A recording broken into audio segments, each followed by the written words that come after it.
Hey, Codem family. Hopefully, you're off to a fantastic start. Today, we are talking to one of my heroes, my mentor, Dr. Willie Jolley. Dr. Jolley, how are you doing today? I'm terrific. I am grateful and I am blessed. And those who know me know I start the same way. I have Yes. only just a minute, only 60 seconds in it. Forced upon me, can't refuse it. Didn't seek it, didn't choose it, but it's up to me to use it. I must suffer if I lose it, give account if I abuse it, just a tiny little minute. But our eternities are wrapped up in it. I'm grateful for this minute, this moment, this opportunity to be on with my friend Brad Bowling and the folks from Code. Yes, sir. Man, it's good to have you, Dr. Jolley, because obviously we're strong into 2026. We are talking about money, wealth, and health today. I want to say, first of all, thank you for sending me my personal copy of your latest book, Rich is Good, but Wealth is Better. And Dr. Jolly, this book is so important because I feel like we're all chasing something that is not real anymore. Why did you write this book? I wrote this book because for the last 20 years, I've been blessed to be the host of the Willie Jolley Wealthy Ways show on Sirius XM, channel 141 now. I was on the Power for 7 years, and I've been over at 141 for the last 13 years. And over those 20 years, I've interviewed some of the greatest wealth creators the world has ever seen. People like Bill Marriott and David Rubenstein and David Stewart and Bob Johnson, Sheila Johnson, and one billionaire after another billionaire. And one day, Brad, the proverbial light bulb went off above my head, where you see in cartoons say, "Oh, whoa!" I realized that there was a distinct and profound difference between being rich and being wealthy. And up to that moment, I didn't know what it was. I wasn't aware of it. And so I said, maybe I'm the only one who didn't get the memo. Maybe I'm the only one who didn't know. I'm the outlier. So I started going around the country, as you know, speaking to major Yes, sir. corporations and conventions and programs. And I say to people, tell me, what is rich to you? And there was number one answer. Oh, number one answer, $1 million. You got $1 million, you're rich. I say, okay, then if rich is $1 million, what's wealthy? What's wealthy? They'll, they'll think, they'll look up in the air, they'll ponder, they'll say, I guess 5 million, Mm-hmm. 10 million, Mm-hmm. a billion. Mm-hmm. I say, anything else? No, that's it. And I realized they didn't know either. And so I went back to those billionaires and called them on the phone and said, let me tell you my theory. And you can tell me whether I'm right or wrong. And each one of them said, you're absolutely right. You're absolutely right. And then they would say, and you need to write a book about it. See, we are building wealth, but you write books, you do television, you do radio. You should get the word out because it's a profound difference. And so I started working on the book, and it's taken me a couple years, and now the book is out. Rich is Good, Wealthy is Better. And it is profound. It is a profound book. And it's going to help a lot of companies, a lot of people, a lot of families. Mm-hmm. I believe every household needs to have this book. Let me tell you why. Because if you want to be wealthy and you want to create real generational wealth, well, it's hard to do if you don't know what it is. Look, if I gave everybody who's watching, who's listening, a baseball and say, hit a wall that's close to you, could you do it? Yeah. Bam. I hit that wall. Okay, now I'm going to give you that same baseball. I'm going to put a blindfold over your eyes and turn you around and around and around till you didn't know which direction you were going in. Would it still be as easy to hit that wall over here? No, can't hit what you can't see. And it's really difficult to hit what you don't know. So I decided to make sure people know the difference between rich and wealthy and help them do that. So the first group that this book is focused on are the people who are interested and desire to be wealthy and want to know the difference between being rich and wealthy and how to get there. I will teach them what I've been taught over these last 20 years by these billionaires and multimillionaires.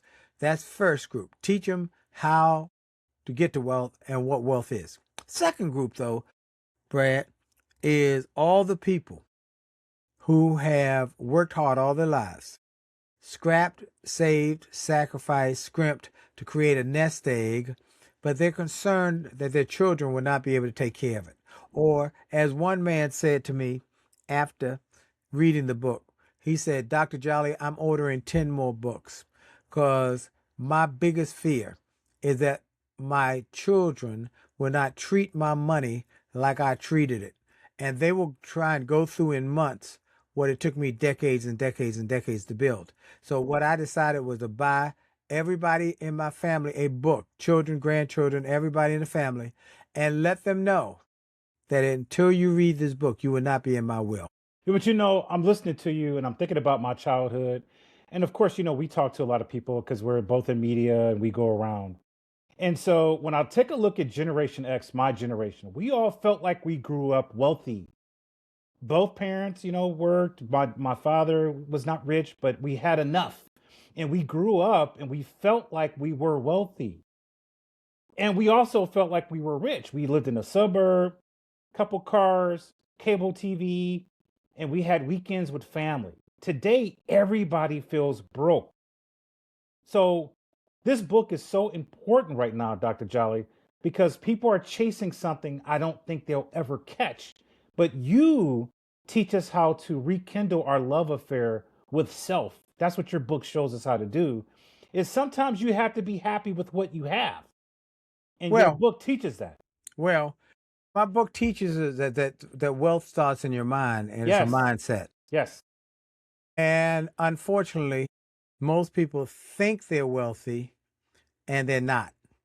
Okay. And so what you just said, you felt like you were wealthy, but you were living in the suburb. But you and I experienced something. I'm going to remind you of this experience.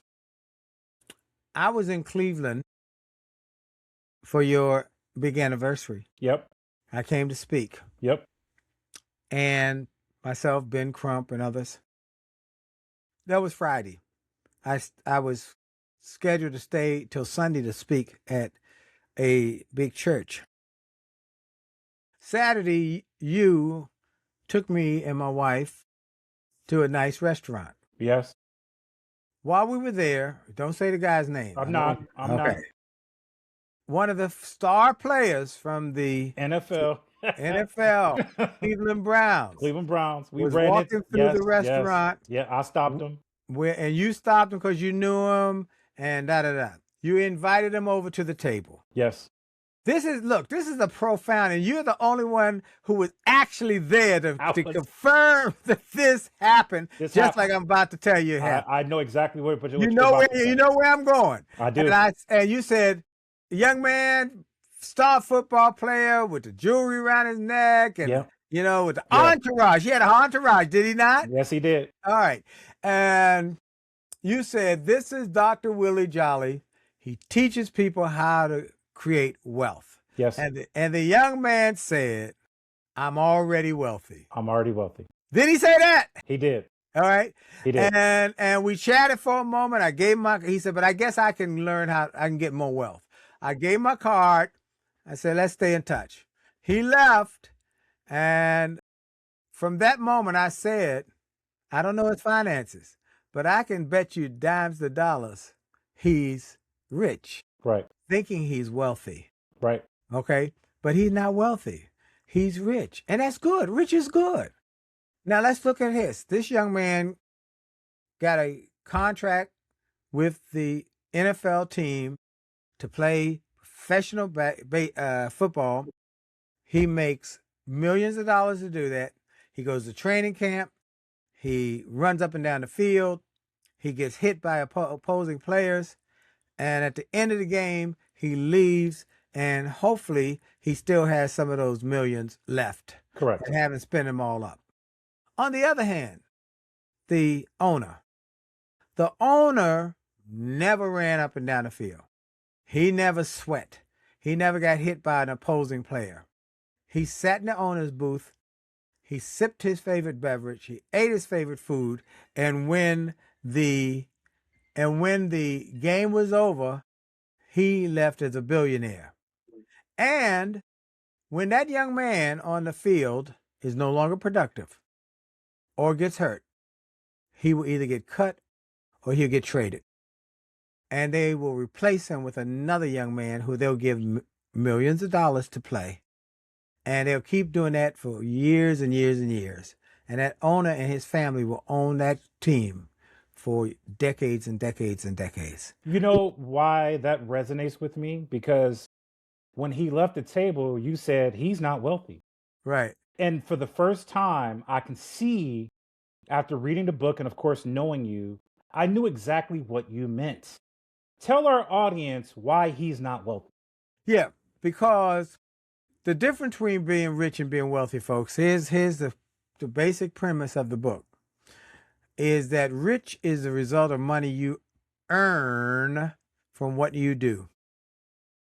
Whatever it is you do in exchange for money, whether you're an architect, a lawyer, a doctor, a musician, an athlete, you do something and you get paid, and you do it well, you can get rich.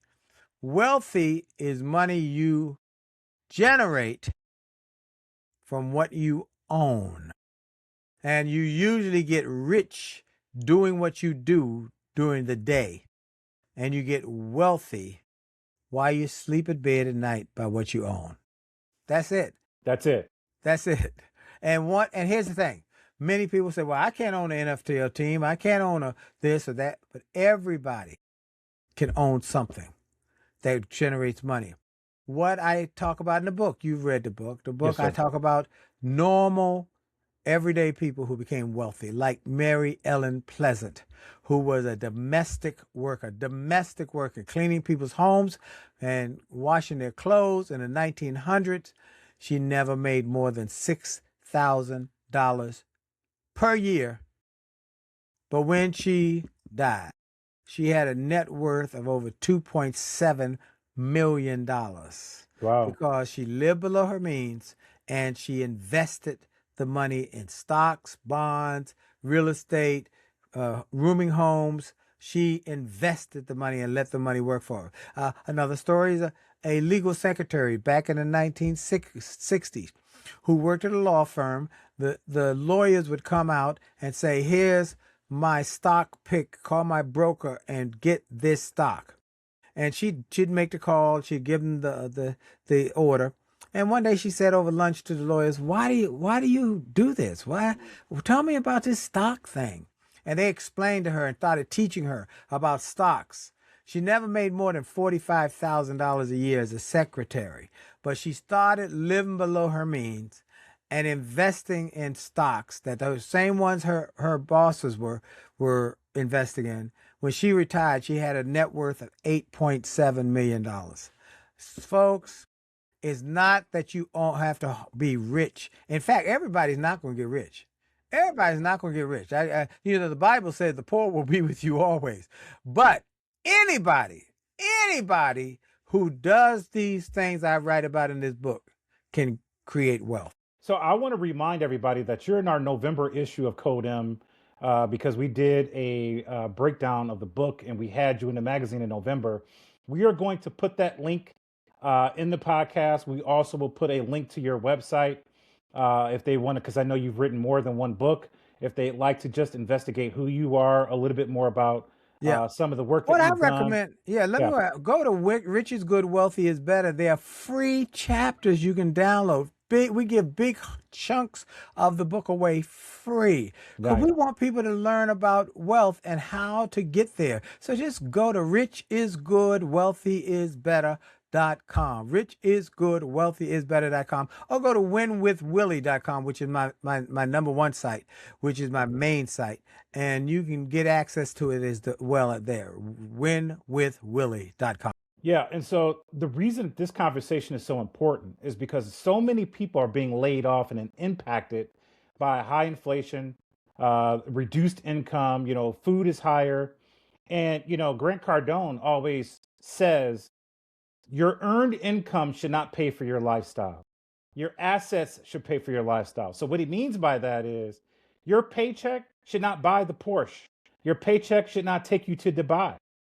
Your assets should do that. And that's what you're saying. So basically you have the job that you work during the day, but those assets is what makes you rich, right? Well, it makes you wealthy. Which makes you wealthy. Correct.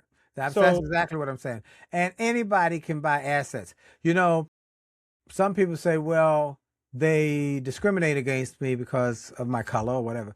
You can't be discriminated against when you buy stocks. You can't. They can't stop. They can't stop you from buying a stock. And so wealth has three legs. And all these lessons I share in the book are from the people I interviewed. And again, it didn't come from me, it came through me. This book is a result of the people I interviewed over 20 years. And one of the people I interviewed said, you got to understand the three legs to the stool of wealth. The first leg is income. You got to have income. The more income, the better.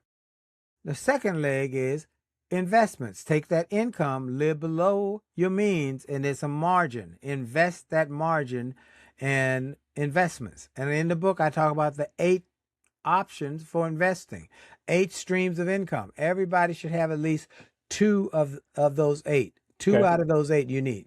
The Okay. first is income, second is investment, and the third one is insurance. You got to have insurance for when life be lifing.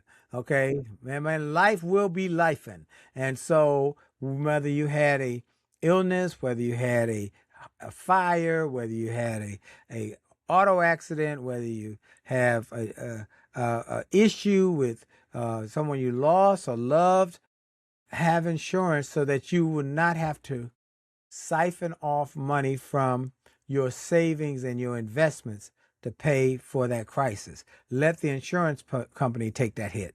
Yes. So that is it. Income, investment, and insurance. Those are the 3 pertinent and important legs to the stool to wealth.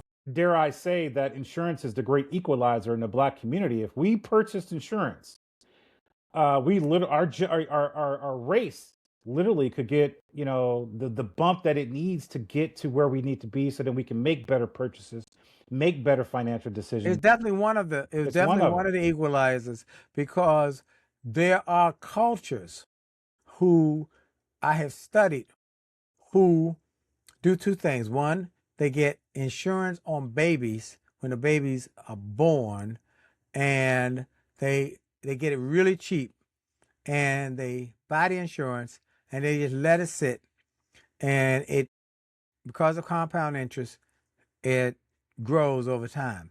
And by the time a baby's $1,000 might become $1 million by the time they're 65.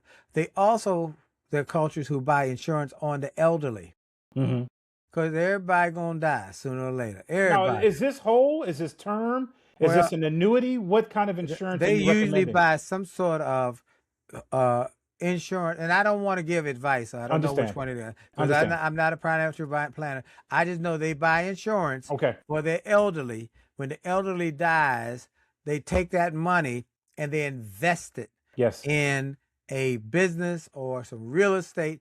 That's what a lot of the East Indians did. I don't know if you know that East Indians are the largest owners of hotels in America. Hotels, yes. Yeah. And how did they do it? They would get a little raggedy hotel. That's what they did. A little raggedy, They live in it. Yes. And they would live in 2 rooms, and the family would work the other rooms, clean the rooms, do all of that, and they'd make money. Then they'd buy a nicer motel up the street. And then one of the family members from that group would go up there and start another one, and they keep doing it, and they would put insurance on the elderly, so that when the elderly died, and the elderly were like, I'm gonna die sooner or later, so you might as well get money out of my death. And that's what they would do. So that's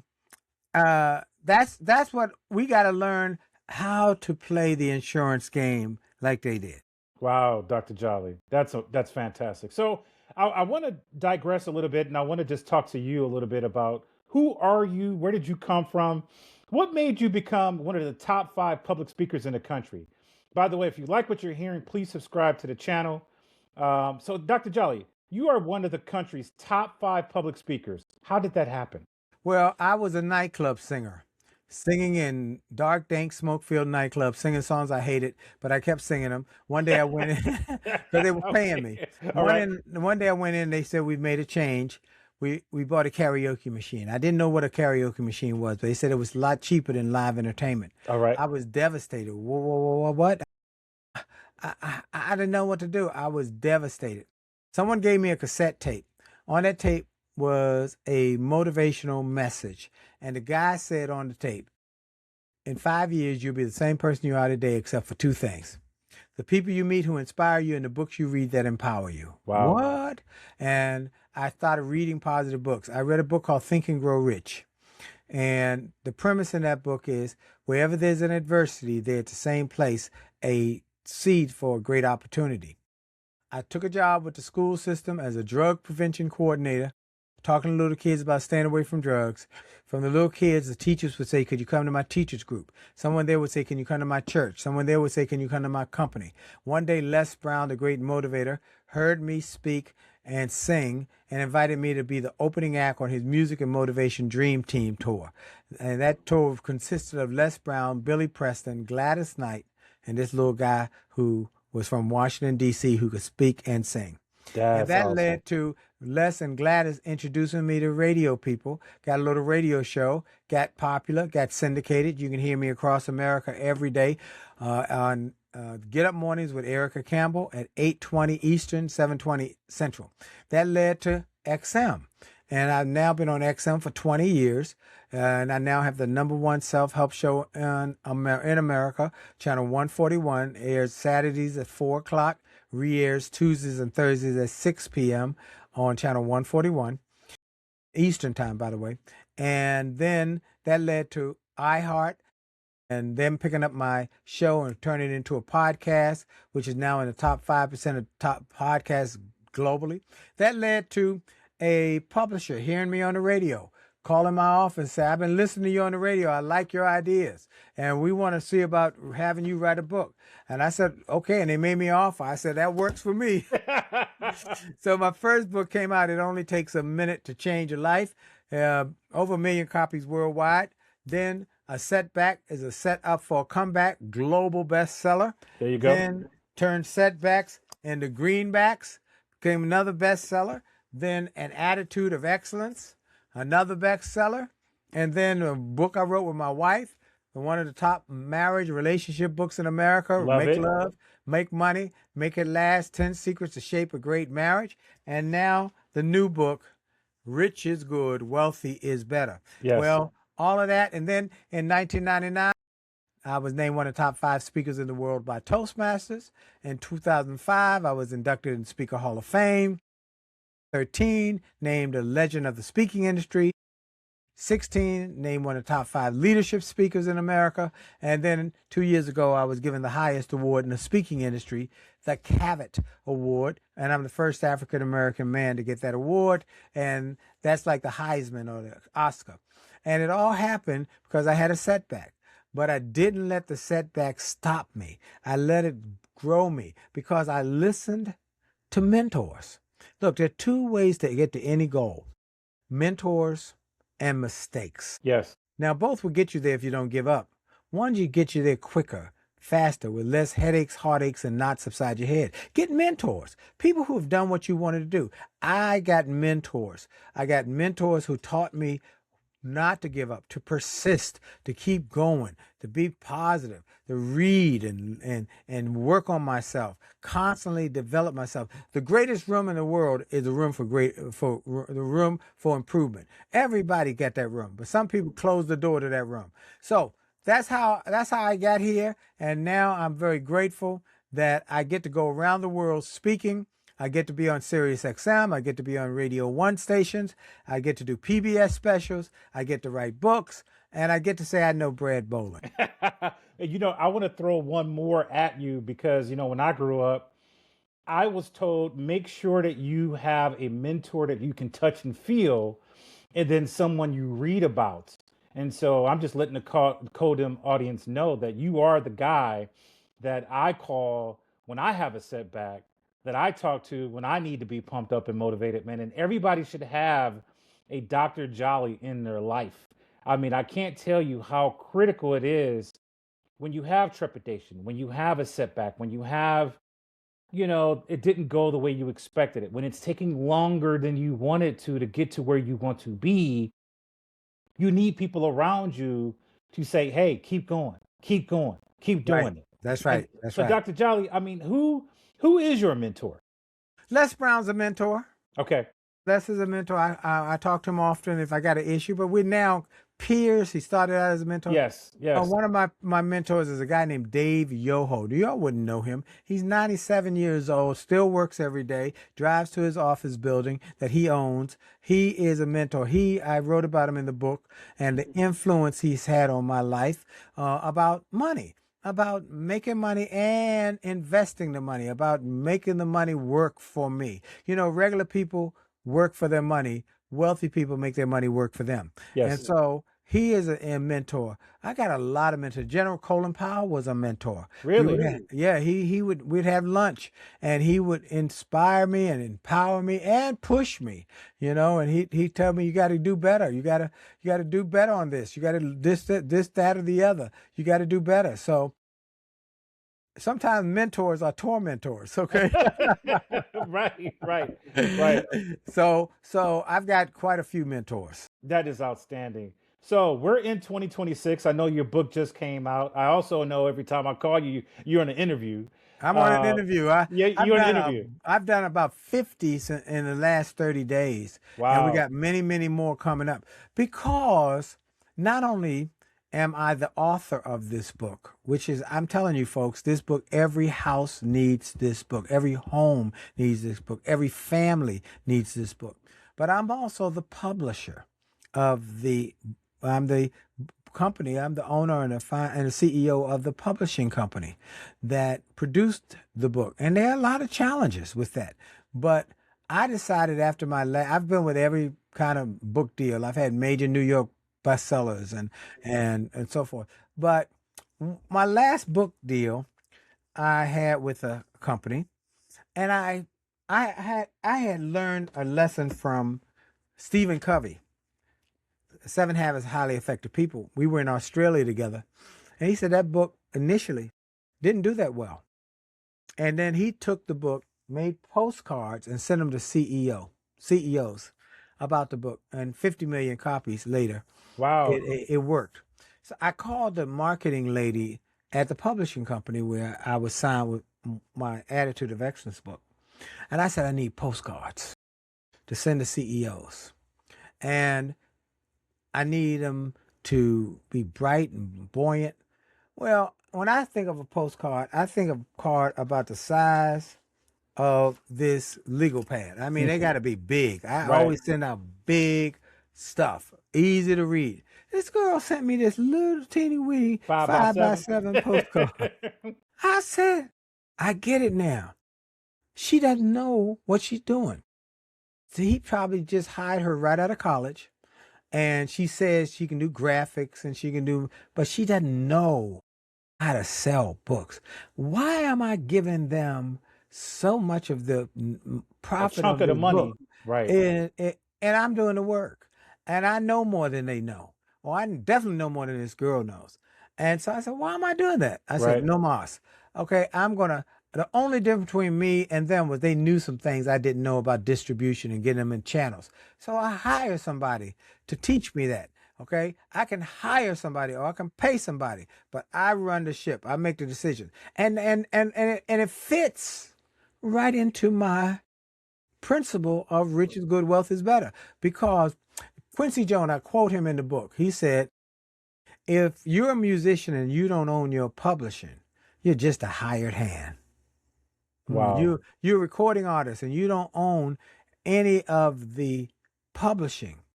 You're just a hired hand. They could take that song and put anybody to sing it and pay them a fee. But if you want to be wealthy, you got to own your." So look, in the book, I talk about the different types of wealth. There's financial wealth, but then there's health wealth. You got to have your health. The third you do. wealth is relationship wealth. The fourth wealth is reputational wealth, branding. But then the fifth wealth is your intellectual capital wealth. What do you know? Or what can you do that is unique and different than other people? And how can you use that to make money? Or as I Wow. like to say, you got to use what you know to get more dough. And so uh, that singer has a gift. But if it's just singing and not running a business or taking control of their destiny, they will always be a hired hand. So, do you know that this half an hour is going to change somebody's life? Because you just spoke and gave somebody permission to go ahead and attack their goals and take ownership over whatever you're doing. Maybe she knows how to bake the pie. She Yes, doesn't know how to do the website. She yes, doesn't know how to do the marketing, right? yes. They know how to drive up and down the road, but they don't know if they should put a box in the car or get the box truck. What you're saying is stop thinking about it and go attack it. Absolutely. And, Okay. and be willing to fail in order to succeed. All right, be willing to learn. Make a couple, have a couple, skin your knee a couple times. Okay. Be able to learn to do it so you can grow your capacity. Yes. And it'll be a little challenging. It'll be a little difficult, but on the other side is well worth it. Yes. You're saying basically fall forward and fall often because Yes, success is on the other side. it's on the other side. It's always on the other side. And I tell you something. I've told my young people who I've recently, well, some lost their jobs, some Okay. have gone through a tough time. I said, let me tell you something. Every great move of God is preceded by a wilderness experience. I was fired, worked in the school system for a year, and struggled. I made $25,700 a year with two children in private school. We struggled. We didn't eat out. We didn't go anywhere. We ate home every night. Sometimes we had pork and beans because that was cheap. But that wilderness grew me. Woo. It grew me. And so every great move of God, every great career, every great person I've interviewed on my XM show, they were preceded by a wilderness. David Stewart, the wealthiest black man in America. He had his car repossessed. He looked at him as he started his building, repossessing his car. Right. Okay. Kathy Hughes not only lost her car, she had her home foreclosed. Wow. And she slept in her radio station that she had just gotten the money up, a little AM station.